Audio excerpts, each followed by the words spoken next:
clarifying question about the $300 billion. Yeah. You've ruled out doing that unilaterally. You're going to wait for Congress to repurpose it for stimulus checks. Yeah, what about it? Oh, is that correct? You're waiting for Well, Congress? I am. There's a theory that I can do it without the approval, but I'd rather get the approval so that we have it.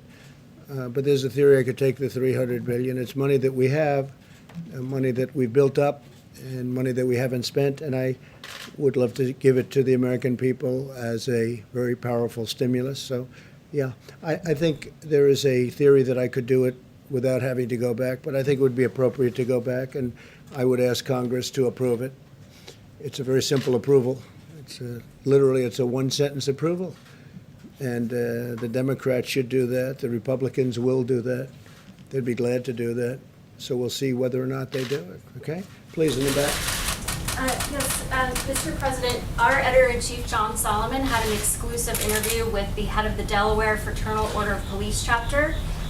He said that they were going to endorse you instead of their native son, Joe Biden.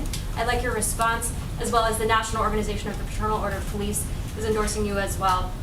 Well, I'm honored that Delaware, because I don't see Biden anywhere but Delaware. He's and I like Delaware too, but to have the law enforcement in Delaware give their endorsement to me is really a great honor. It just shows you how pathetic the Democrats are when it comes to crime, when it comes to law and order. So would you please extend my very great thanks? It's a great honor to get it from Delaware law enforcement. We've gotten it from almost all law enforcement, but that's because every time I see Biden speak, it says Delaware, Delaware, Delaware. He never leaves. I'm all over the country. I'm all over the place. Yeah, please. Go ahead. Did you have? Yeah, go ahead, Jim. Thanks, Mr. President. Germany has said that Alexei Navalny, the Russian opposition leader, was poisoned. What do you think should be done to Russia about that? What is your message to Russia about that? And how should the international community and the United States respond? Well, I think we have to look at it very seriously if it's the case, and I think we will. There's nobody been tougher in Russia than I have.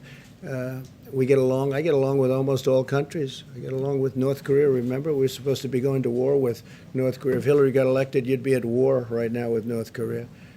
That would be a very messy war, a very bad war. Many millions of people would be killed. In the meantime, we've gotten along with them. We didn't get to war. Everyone said that if I was elected, I'd be at war in 1 week. It's been just the opposite. We're doing very well in Afghanistan, bringing the troops down, very low level.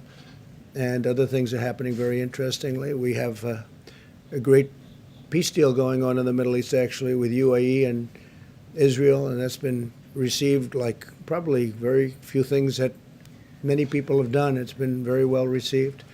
And we'll be having other countries announcing soon they're joining that. And you're going to have a lot of countries in that. A lot of countries are saying, hey, why didn't you bring us in right from the beginning? They would have loved to have been there, but they want to be in. So we're doing a lot of things. I think that I was the one that alerted the United States and the world, Nord Stream 2.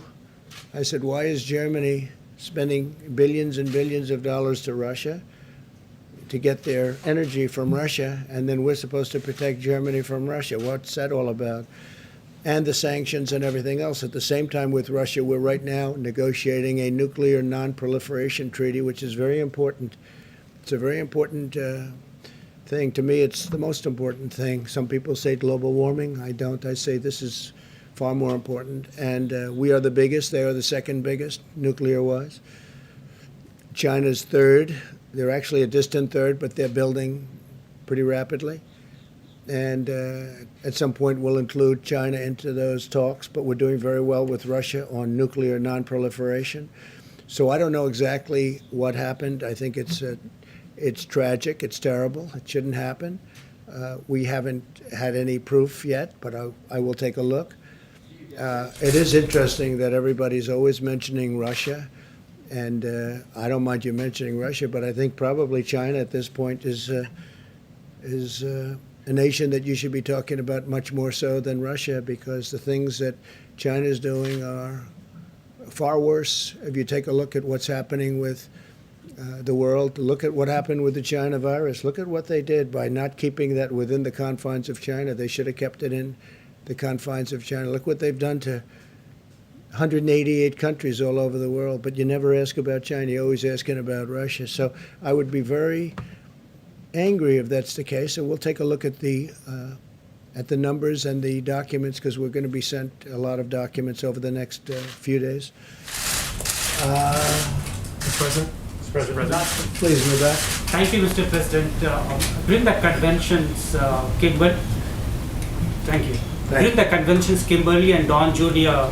had an outreach to the Indian Americans community with a video called 4 More Years for You, which has gone viral among the Indian Americans in the battleground states.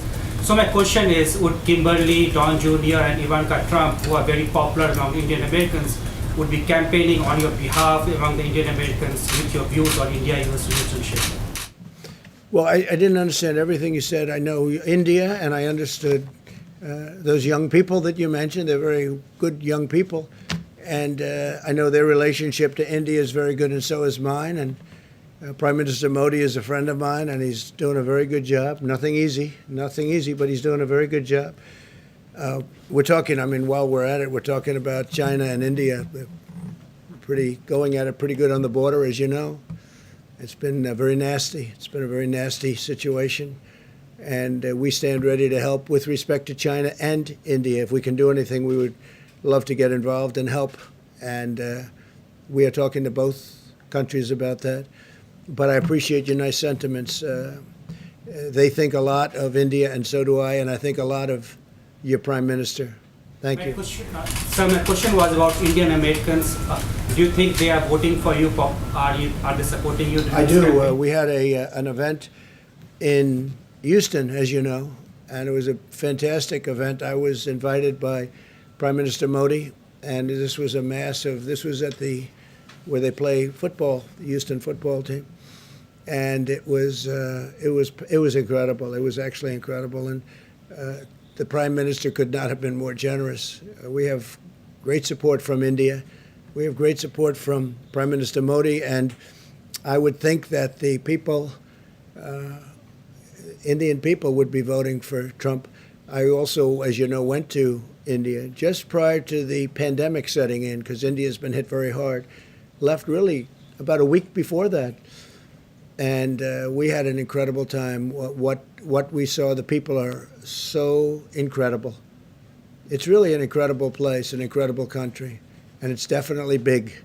It's definitely big. But you've got a great leader, and he's a great person. Thank you, sir. Do you think China is bullying India? I hope not. But they're certainly going at it. They're going at it much more strongly than a lot of people even understand. Yeah, please, go ahead. Thank you, sir. Go ahead, please. Thank you, sir. Just to follow up on Alexei Novotny, you just said you haven't had any proof yet. Do you have any reasons to doubt the results from Germany? No, I don't. I don't. I hear Germany has made was it definitive or almost definitive? But we have not seen it ourselves, no. But we have not seen it ourselves. But I would certainly be okay with that. They want to do something. They want to take action. Shouldn't happen. But again, we are working very closely with a lot of countries on a lot of different things. We've taken stronger action against Russia than any other country in the world, as you know. I'll tell you, President Putin would tell you that right now. But the fact that I get along with Russia and that I get along, frankly, with everybody right now, I'm not getting along with China, but that's my choice. I don't like what happened with respect to the pandemic, with respect to the China virus. I don't like it at all. What they've done to this world and this country and Europe and every place else is terrible. But I do get along with President Putin. But I've been tougher on Russia than anybody else by far. If you look at the Obama administration, they were weak. Look at the land they gave up. Look at what happened with respect to Ukraine. Such a big part of Ukraine given up during the Obama administration. And I don't think they would have done that with me. I don't think they would have done that with me at all. We gave tank busters and they gave pillows. Did you ever hear that expression? They sent pillows and we sent tank busters to Ukraine.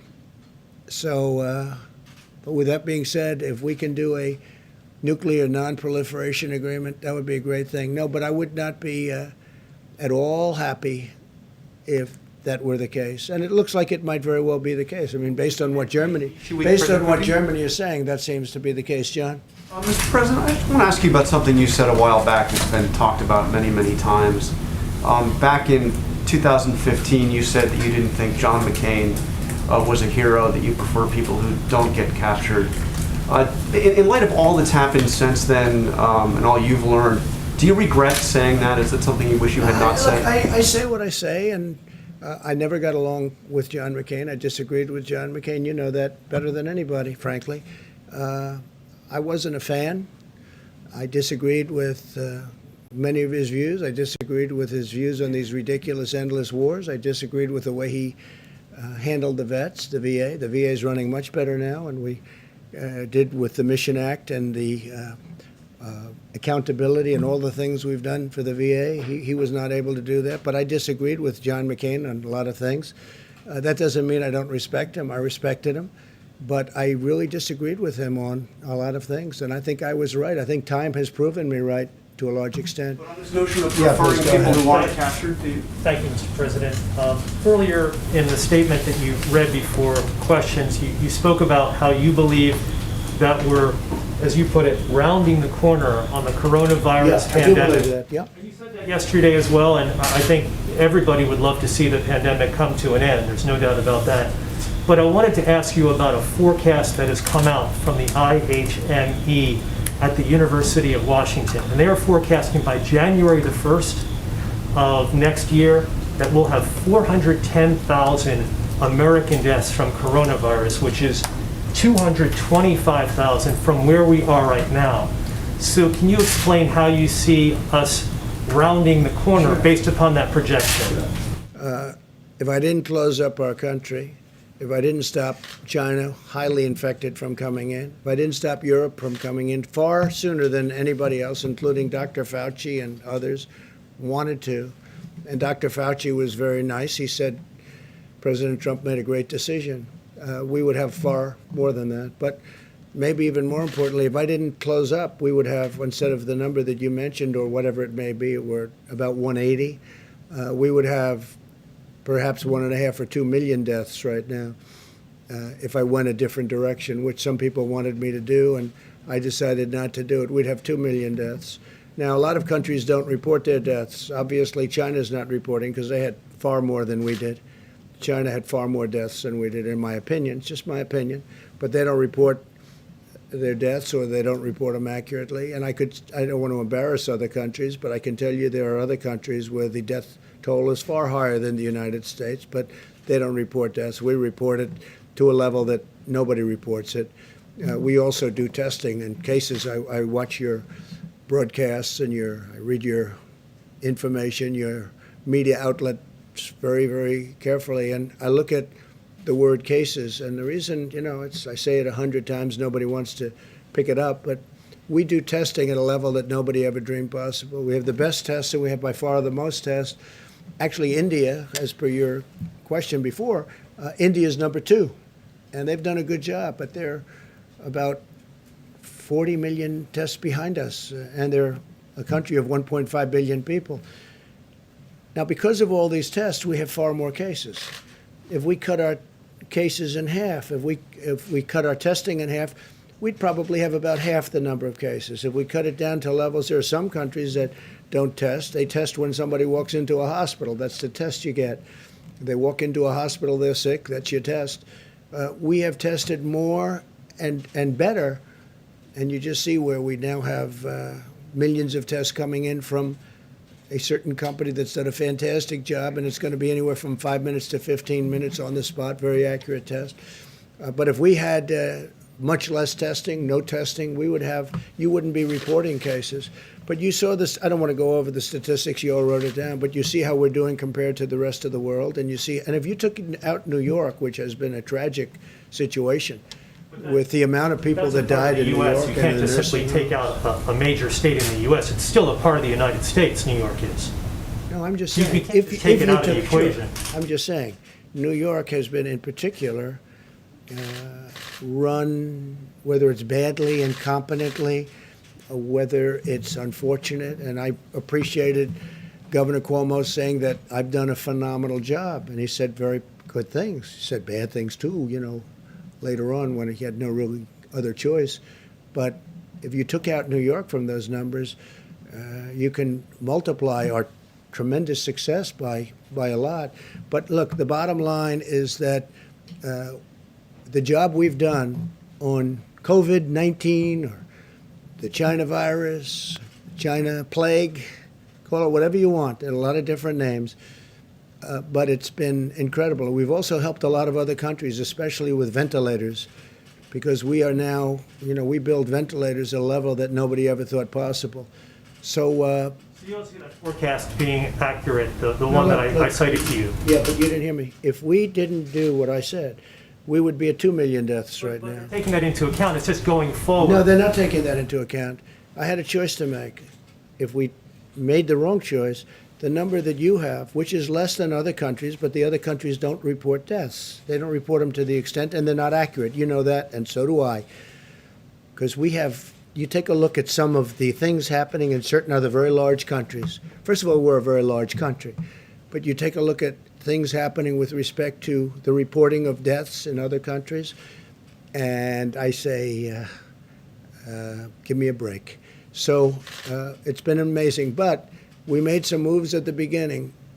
China, big. Europe, big. But the biggest of all was closing it down, understanding the disease, and we did, and now we know it's the elderly. It's especially elderly if they have heart, diabetes, if they have problems. And we're watching it, and we're watching it very closely. And by the way, we're doing super testing with respect to that, super testing. But if we did it a different way, instead of the number that you said, but basically the number that we're at now is approximately 180,000, we'd be at 2 million people right now. Could be higher than that. Have you spoken to Yeah, the please, go ahead. President Putin about the Thank you. Russia, Thank you, the Mr. Russia President. vaccine, Thank you, Mr. Mr. President? The I Russia don't know anything vaccine? about the Russia vaccine. I'm not sure. We have our vaccine, and our vaccine is, I think it's going to be the standard. It's going to be great. These companies are incredible. They've come up with the great vaccines over the years, and that's the vaccine that probably most of the people in this room are going to want to take, right? Thanks, Mr. President. A quick clarification on my question. The $300 billion, is that from the Main Street lending program, or is that from a different part? Where are you? It's sitting in an account, has not been spent, but we're willing to spend it. No, we're willing to spend it. I'd like to get approval from Congress. There's a theory that I don't have to do that, but I'd rather be upfront, and I'd like to get approval from Congress. Let it go directly to the people. It would be a great stimulus. It's actually more stimulus than we're asking for in terms of pure stimulus. This would be pure stimulus. I wouldn't have to let prisoners go, some very evil prisoners go. Like, think of it. The Democrats, in order to get what they want and in order to give us they're talking about allowing prisoners to be released, prisoners that we don't want to be released. So in order that we get money to the American people, they want to say release prisoners and other things like that are very bad. And we just can't do that. We don't want to do that. And then just to follow on John's question, I know you spoke earlier about the Atlantic story, and you referenced the number of administration officials who have come out to support your... No, we have 11 people. I was just told we have 11 people. There is nobody that feels more strongly about our soldiers, our wounded warriors, our soldiers that died in war than I do. It's a hoax. Just like the fake dossier was a hoax. Just like the Russia was a hoax. It was a total hoax, no collusion. Just like so many other things, it's a hoax. And you'll hear more of these things, totally unrelated, as we get closer and closer to election. The magazine is a failing magazine, and nobody called me. Nobody called me from the magazine and said, "Do you have a comment about it?" No, they just write whatever they want to write because they figure you can't get sued. You can get sued, but it's a very hard bringing lawsuits. But we have many witnesses, and it's just a continuation of the witch hunt so that it can hopefully affect the election. But the American people are too smart. So whether it's the fake dossier that turned out to be a total fraud, or so many other things. So many other things have turned out. I've been under investigation from before I even got elected. These people have gone after me more than any president in the United States in history, in the history of the United States. And it's a shame.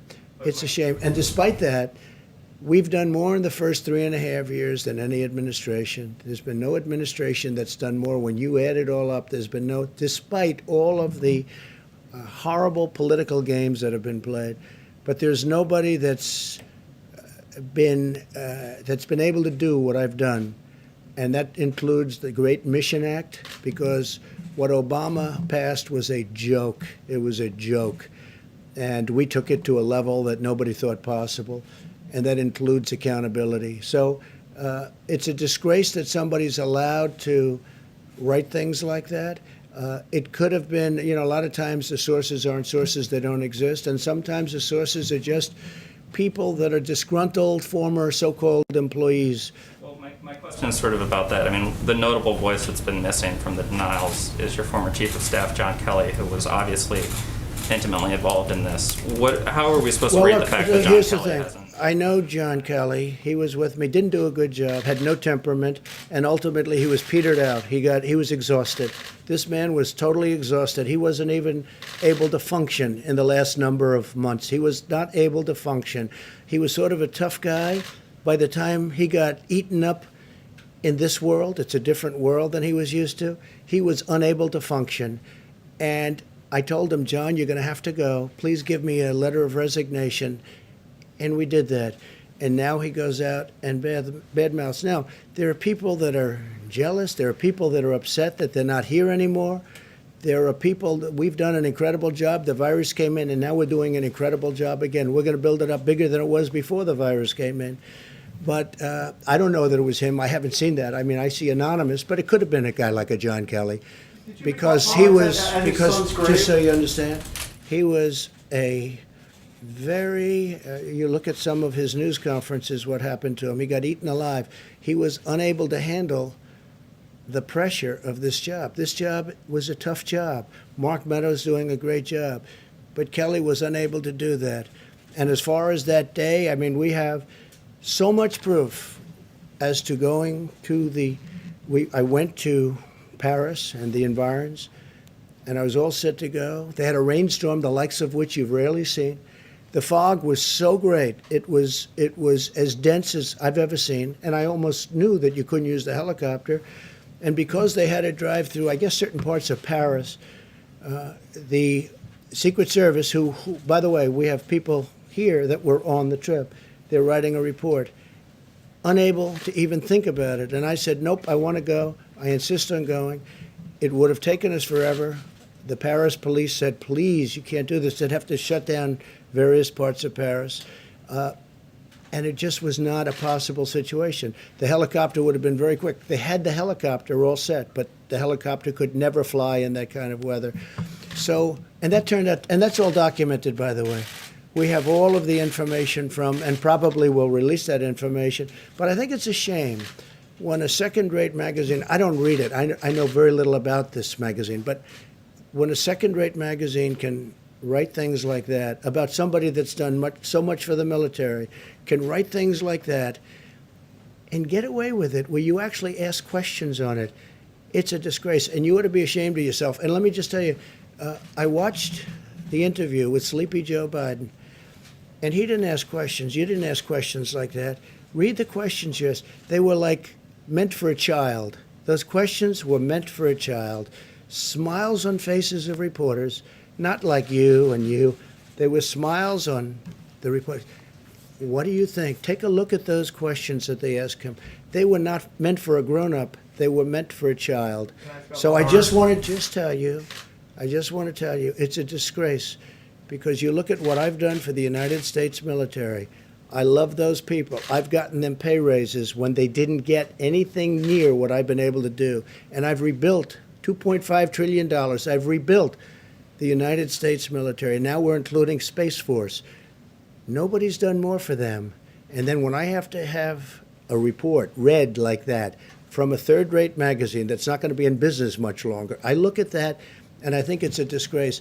And then when I watch Biden getting asked questions that are really meant for a child to answer. Anybody could answer. And I look at the level of question that you people ask. I mean, honestly, it's disgraceful. So I want to thank you all very much. We appreciate it, and we're doing very well. We're very, very proud of what's happened with respect to the economy. And I think that before the election, you're going to see a third quarter announced. The third quarter will be at a level that our country has never seen before. Next year, we're going to have a year that was better than last year. And I feel very certain it'll be better than last year. It'll be the greatest year we've had. And the whole reason this is working out this way is because we set a foundation for this country like we've never had before. So next year is going to be a fantastic year. But remember this, the third quarter is going to be announced sometime prior to the election, by a few days actually. And I think it's going to be record-setting type numbers on GDP and other things. Thank you all very much. Thank you. Stars and stripes in the decision for the Pentagon that it would be Did you stand by Robert Kelly's grave and say to his father, I don't get it, what was in it for them, sir?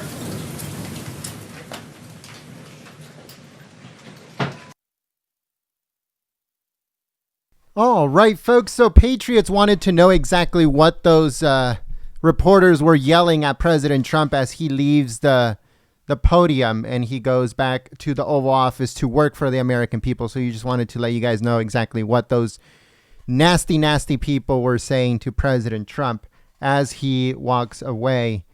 So thank you so much for joining us here at Golden State Times. Make sure that you guys click the thumbs up button and you subscribe and you click that bell if you are new. If you enjoyed our coverage, make sure that you subscribe and you click that bell just like I said. And also don't forget to follow us on Twitter at Gold State Times. If you missed Kayleigh McEnany's press briefing from earlier, it should be coming up on your screen. Also, President Trump delivered a news conference from the Oval Office earlier this morning. So if you guys missed any of those two videos, they should be coming up on your screen. Thank you so much, folks, and we hope that you guys join us tomorrow bright and early for a full coverage of President Trump and the White House live here at Golden State Times. So make sure you guys tell your friends, family, anybody that will listen about us and our coverage as we cover the president fairly and completely 365, 24/7 here live at Golden State Times.